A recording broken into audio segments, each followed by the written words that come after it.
বর্ষার শেষ দিকের সময় চর কাশেমপুর গ্রামের চারপাশ তখন কাঁচা সবুজে ঢেকে গেছে। ধানের ক্ষেতে বাতাস খেললে দূর থেকে মনে হতো যেন সবুজ সমুদ্র দুলছে। গ্রামের মাঝখানে সরু মাটির রাস্তা, দুই পাশে কলাগাছ, বাঁশঝাড় আর পুরনো মাটির ঘর। বিকেল হলেই পাখির ডাক আর গরু ফেরার ঘণ্টার শব্দে পুরো গ্রামটা অন্যরকম শান্ত হয়ে উঠত।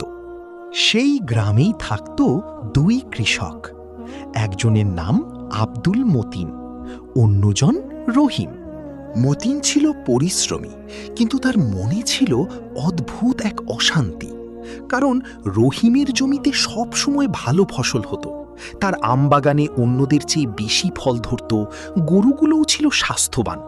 গ্রামের মানুষ রহিমকে সম্মান করত, আর এই সম্মানটাই মতিনের সহ্য হতো না।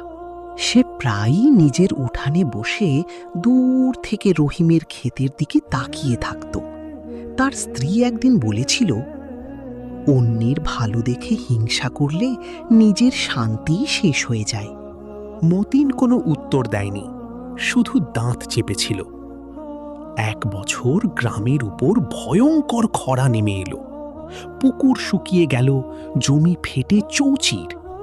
কিন্তু আশ্চর্যের বিষয়, রহিমের জমির ধান তখনও সবুজ ছিল।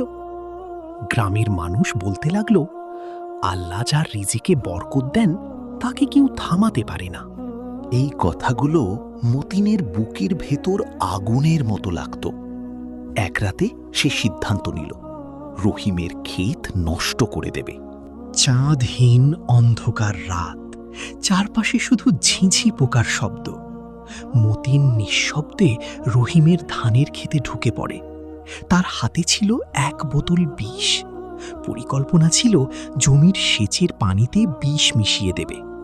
কিন্তু ঠিক তখনই দূরে একটা শব্দ হলো। সে ভয় পেয়ে দ্রুত বোতলটা লুকিয়ে পালিয়ে আসে।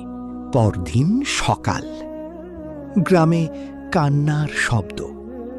মতিন ঘুম থেকে উঠে শুনল তার নিজের গরুগুলো রাতে মারা গেছে। কারণ ভুল করে সে যে বিষের বোতল লুকিয়ে রেখেছিল, সেটা তার ছোট ছেলে সকালে পানি ভেবে গোয়াল ঘরের পাশে রেখে দেয়, আর সেই বিষ মিশে যায় গরুর খাবারে। একদিনে তার 3টে গরু মারা গেল। কিন্তু ঘটনাটা এখানেই শেষ হয়নি। কয়েকদিন পর ভয়ঙ্কর ঝড় এলো। গ্রামের অনেক ক্ষতি হলেও রহিমের লোকজন গিয়ে সবার ঘর মেরামতে সাহায্য করছিল, এমনকি মতিনের ভাঙা ঘরও। মতিন অবাক হয়ে দেখল, যাকে সে ধ্বংস করতে চেয়েছিল সেই মানুষটাই তার ভাঙা ঘরের চাল ধরে দাঁড়িয়ে আছে।